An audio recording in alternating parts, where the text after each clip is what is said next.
ndị ukpo we never support Governor Soludo ma ọ bụ na ọ lụrụ ọla anyị ife kwesịrị na ọ ya alụla anyị ma ukpo fireman mbụ ọnụ na-ekwuru ndị ukpo kịta ọ bụ na Governor Soludo enwero ma ọ bịa lụọla anyị dozi erosion na-eti mkpu ya ma o nwee ofu ezigbo ife alụ n'ukpo ndị ukpo will never support him na election a na-abịa ọ bịa dịka ọ na-esere mụ na ndị apụga you as a sitting governor kedu ife imeela anyị n'ukpo ọ na-alụ ezi kedu ife mee na-alụrụ nke anyị nkwuenya ụmụnne m ụfọdụ ndị nọ na-apụga na-asị ma should apologize to the governor wee jụọ fana gọvanọ dị ka unu arụrụ ya arụrụ n'ọrụ onwe ya esi wee wenata m I should apologize to the governor na-agwa anya ya bịa lụọ obodo onye fa na-eje ekwe n'aka na-agụli ya oligilidi ike na eze na ukpo unu nabakwa emekwala unu ọjị unu ebulukwa nabakwa kedu okwu nkwu dị njọ ọ bụ na o nyere unu ego pụta na ịntanetị kwue na ego a oluru unu aka ka ntazia n'ụlọ onye ya enyela ya aka abụrụ onye nwe ego na onye nwe ezigbo obi 90% of ihe na-agụ akwụkwọ na-ịgbarịa m sugar daddy na-akwụrụ ụgwọ akwụkwọ ọ bụ na ị na-enyeju nna ya afọ ịya na front ya ị na-enyeju ya ọmụda afọ ịya na front ya a lot of girls na-agụ akwụkwọ ma na-ịgbarịa m mana oke bụ ndị sugar daddy na-akwụ ụgwọ akwụkwọ fa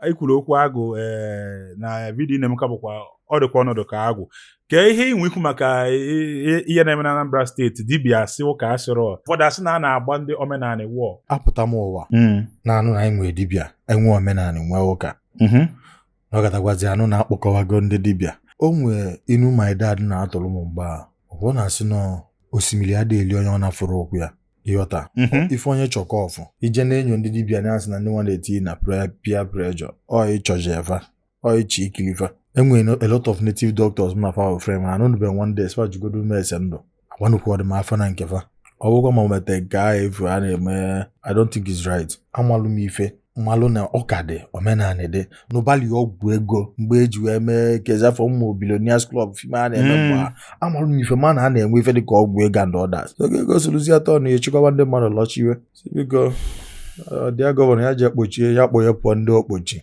onye fụ Ozoigbondu asịgịta na achọrọ Ozoigbondu achọ echi niile after ka ibicha 200 years and more what would you want to be remembered for? Abụ m onye eziokwu though I play a lot I joke a lot mana vidio ọbụla mme ana m like iji a pass message whether m dị naughty or not ana m eji vidio m a pass message onye ọbụla mma ife ya water my message and ana m eji ife mee ife mfụ wee mee my video experience. So adịmana just nọkọtapụta mee vidio na enwere m ike mee ya by phone mana onye ọbụla ma m bụ na I'm like a preacher nwere ife a ka agwasị ya wasi na ọkwa na agwụ ma ama ife a so agwụ a ka eto ya li were ya na-eme ozi fancha ka bụkwa ozi ozi ka na-ezi dibịa na-ezi ozi mmadụ nkịtị na-ezi ozi so ozi nke m ka m ji egwuregwu ezikwa ndị mmadụ because iji shake ya A to Z I must pass information na video yes video m ọbụla I must pass a message a most so nnọsị ụwa pụọ asị na manụ ọzọ ya na-asị na ọkwa nna Ozoigbondu na ebe na mma ekwu eziokwu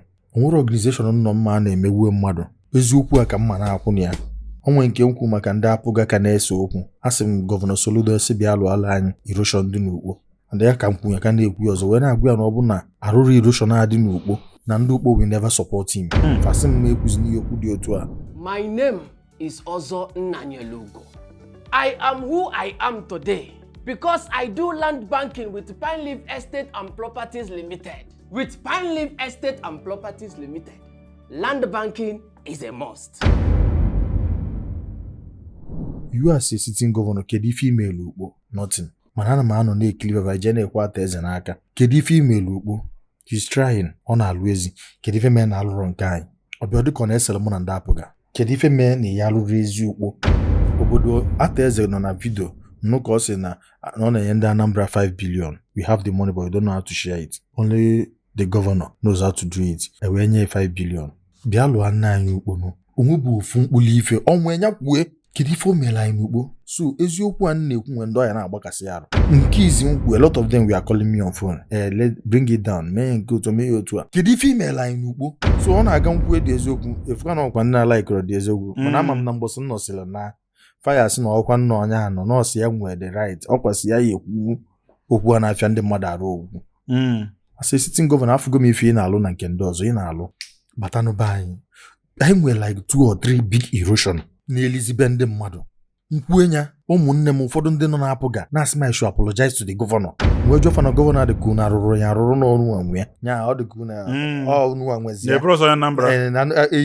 esi wee wenata m I should apologize to the governor na-agwa nya bịa lụọ obodo onye fa na-eje ekwe n'aka na-agụli ya oligilidi ike n'eze n'ukpo unu nabakwa emekwala unu ọjị unu ebulukwa nabakwa kedu okwu nkwụ dị njọ bịa lụọla anyị erosion onye unu na-eje na nke ya ekwe ya n'aka ọ na-elibe ndị mmadụ otu ọha ba udu mmiri kịta more people ka ya bụ erosion ọ dị heavy erosion like 3 anyị nwere n'ukpo nkụzi anya ụmụnne m na-agbakọ m mgba o be m ha dịrọ na erosion mana ama m na onwe ndị ọzọ na-ekwuchite ọnụfa na m ekwu because fenwero the platform ejekwu m ebe a mee dị vidio na-egosifa kedu ife nkwu dị njọ unu na-asị m ha ma sure na eweta ọ bụ na o nyere unu ego pụta na ịntanetị kwue na ego a oluru unu aka ka ntazia n'ụlọ yet ntagodo ụlọ nwa gọvanọ nwee ife o kwesịrị ịlụlụ Anambra ịpụtazia n'ukpo be anyị erosion wee na-enobe ndị mmadụ agba nkịtị mputi egwute ụmụnne m ya enyela aka pushue ya edewe m ife ọdịde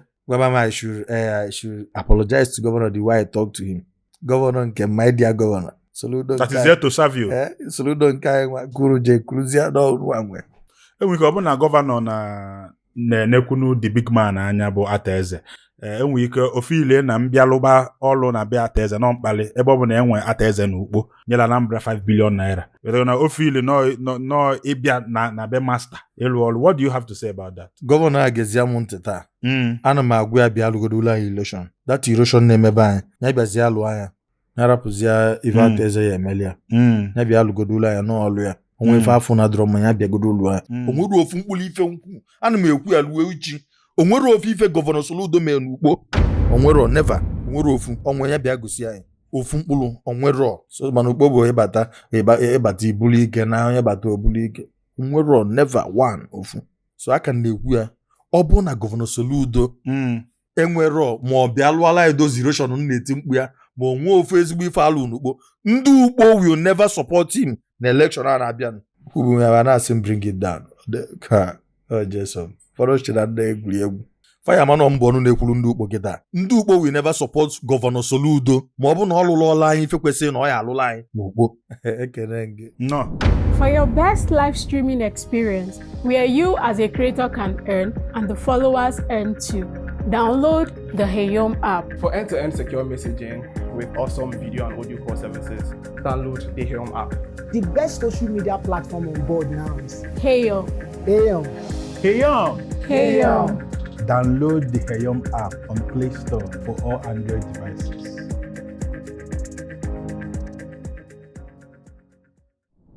Do you agree na onye chọrọ ịnụ nwaanyị ya jụọ nwaanyị what do you bring to the table? Because ụfọdụ nwaanyị na-asị that ọrụ nwaanyị ga-eburu gị nwa n'afọ ọrụ nwaanyị ga-amụrụ gị nwa iwetago kwesịrị ka a na-ajụ nwaanyị what do you bring to the table? Amarọ m ka fasi wee kwado mụ ara ajụ ụda ajụ a okay sive mma jidebe bụ ego na-ara akwụkwọ okay otilo nwere ife njivi na-eweta na tebụl eme ana m ebelieve na ndị na-ajụ ya ụmụ nwoke adịlezi aka na-esiri ike okay agbazi m ike enwere m ego ka ebe njivi na-eweta na tebụl eme so ịpụtazi emusigodo nwa bụ obere ọrụ ka efu ka iwe dị bizi bikos nkịtị adịrọ mmụọ nọ ị na-enweta ị na-ejide ọmụnwe famili m nwe ka ị na-eweta ego so nwere ife njivi na-eweta na tebụl eme isi nọ sọsọ weda ma ọgụlụ akwụkwọ ka ị ga-ajụ ya do you believe that lack of education nwee ihe ọ na-eme na ndụ mmadụ?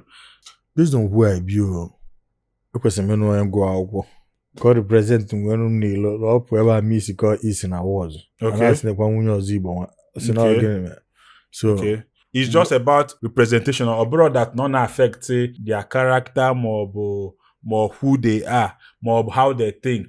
Agụgodo akwụkwọ ọgụgodo akwụkwọ ndị ọzọ anyị edozinwu ya maka na sometimes ifụkwa ndị ajekwala akwụkwọ na Okopoli ịghọtago ọkaghị mma na na ya nwaanyị bido n'oge aga m gwara onye gụọ akwụkwọ n'oge ana m agwa na ji agba aja mbụ ngụgharị akwụkwọ ife ndị oke asef arapụbaba atụalụ m onye waziri ọgụ akwụkwọ agụ m akwụkwọ n'ogo ana mazi agba aja m gị na chi ya skuul enwe ife ikwu na ọ bụrụ ndị nwere ego na-ehepụ mmadụ no good people na-ehepụ mmadụ ụdị ife mfugo enwe ndị na-efili no big man but I serve big man to help them.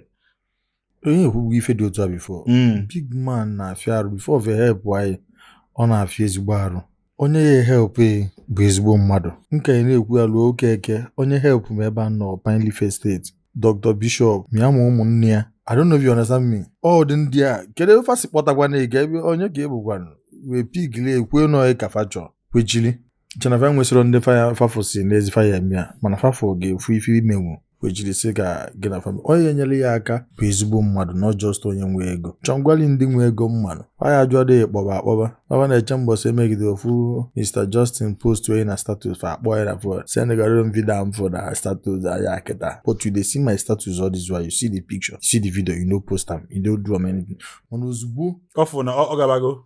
ọ chọọ ka ọ gwazia ndị gị fani ya nọ na o ji nọmba ya direct that send am picture am for chief priest repost to kịta follow tate nọdụ Last weekend. oh my boy but so onye enyela ya aka abụrụ onye nwe ego na onye nwe ezigbo obi ekene m gị Enwe ụmụ nwaanyị some nwoke believe kwa na all men adịghị cheat na enwekwa ụmụ nwoke na they cheat. As a man now, do you think na enwe ụmụ nwoke of course that na ndị adịcha that they can meet onye na-adịghị cheat? I'm a living testimony. Adịmafụ nwaanyị ọzọ. Okay. Other guys should emulate from me. Even you that is looking at me. Yeah, emulate from me. So I can go through your phone on live camera. Can search here some things on your WhatsApp. Can go here. I didn't transparent. Any transfer? Are you gonna SL get DM? Jide na mabro mu ye. Ka ale go ke no. Ngosi ava. Wam na phone na etekora side ah. Because even I got a life. Okay. Ese ndị mmadụ, especially ụmụ nwaanyị, ha keep whoever is making you happy private. Onye ọbụla na-enye gị obi anwụlị, keep him private. How would they celebrate somebody that is making them happy? That when they keep onye private. When we celebrate, I must say the name for me alone. Okay. A lot of single ladies we jiri ntị anụ na onye a na-eme ọfụma na ọ na-eme vidio otu a. Ụmụ nwaanyị kịta adịghị m ife a na-aga ịbịa trad ụmụ nwaanyị ndị ashịbịa na-eti give them na them they lie your husband. For all those girls na-eme anaghị give them na-eme otu a na-ebu ya na-ekuchi iwe hype na your husband na facha ka amalive your husband na-emekarịsị they will lie him. They will give them. Give she will give your husband now. That give them. They will, yes. They will give them. So that didn't make hype on mother too much. Only for Nemele Sogumama. She praise you. Thanks for all you do. Imago, may snapping. You know yourself. More you look at the jogger block or like I saw if we only in a praise if yes. Yeah. Because the hype nalia, the marriage my fedifa. I want to make healthy living a culture in our society. The time to make exercise, you sweat. That sweat is very important. Ibana garden give bela kokoni very natural food. Or if your body need it, just new abuna day to chukusike. Ọbụrụ mgbe ọbụla nwaanyị na-asị na nna di m na-atọ ka na di m na-ala m chee. Nye ma chọkwu ka ọ bịa nweta that experience. Enwe ndị si na nwoke chọọ ka a snatch ya ka a ga-asnatch. Na ọ bụ na nwoke achọrọ na-eme nwunye. So even if you are praising your husband, if they come for him, na nwoke chọọ ga-ada na ọ bụrụ nke na-achọrọ. What do you have to say about that? Eziokwu. Otu nọ kịta ụmụ ya na-achọghị ọrụ ịchọ ịda and this is emulate ya so nwunye kịta post wee gị celebrate ya ndị ọzọ bịa for you now ị ga-ada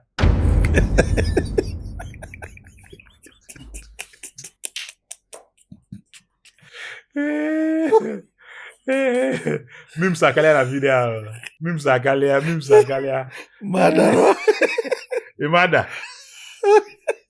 Ile shọ Imada so kịta Ifele meko ya. So get that. My get that joy ra. Imada. Give me the mother one. I love my wife.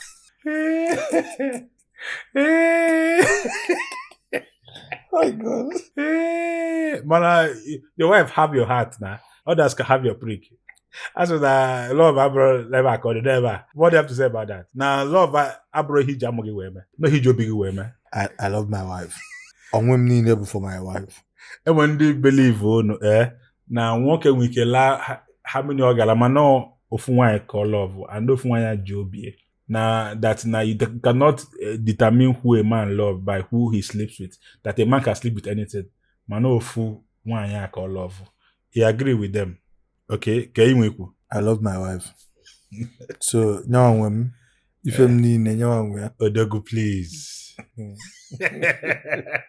onye a bụ onye nwe Yes.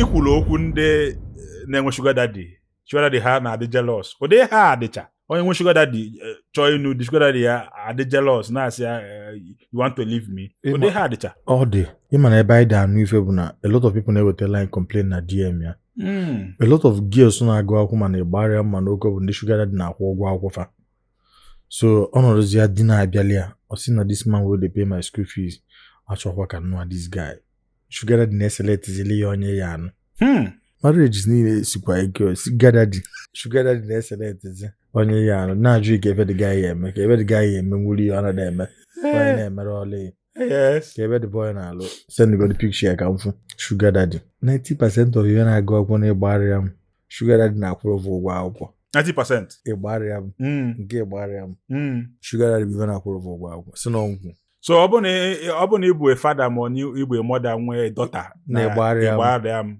si nwa ike sugar daddy ya kwụsịsị ya nye nwa gị school fees yes the sugar daddy na-akwụrụ ya ụgwọ na inwe assistant father na-akwụrụ ụgwọ akwụkwọ talking about daddies ime video na Father's Day si ndị mmadụ post their father ka mmalụ ma fe elijikwa afọ ifiri na people na-ezo mpa ha ezo intentionally ma ndị bụ na ha emerubekwa video na dia palọ mpa ha maọbụ na be ha mana ha je hotel they do video ụdị ha adịcha ndị na-ezo mpa ha ezo for what reason them plenty ọ bụ na ị na-enyeju nna ya afọ ịya na front ya ị na-enyeju your mother afọ ịya na front ya I could remember one certain ụka nne sel mụ na ndị mmadụ okwu mana fa misunderstand I remember that video nsị onye ọbụla na ụfọdụ ndị nne dị ka kilishi oluo mbọsị ndị nne katọlik ime onye ọbụla wee tụọlụ m sị m post your mother nya ịbata status onye ọbụla na-asị m ozigbo m post we mmanya afụrụ ọkwụ na ọgọ onye ọbụla cheba nwa ego kịta ọbụla ọda reflect na arụ my dad na my mom if enwere m ego I don't know if you understand a lot of them na-eli ego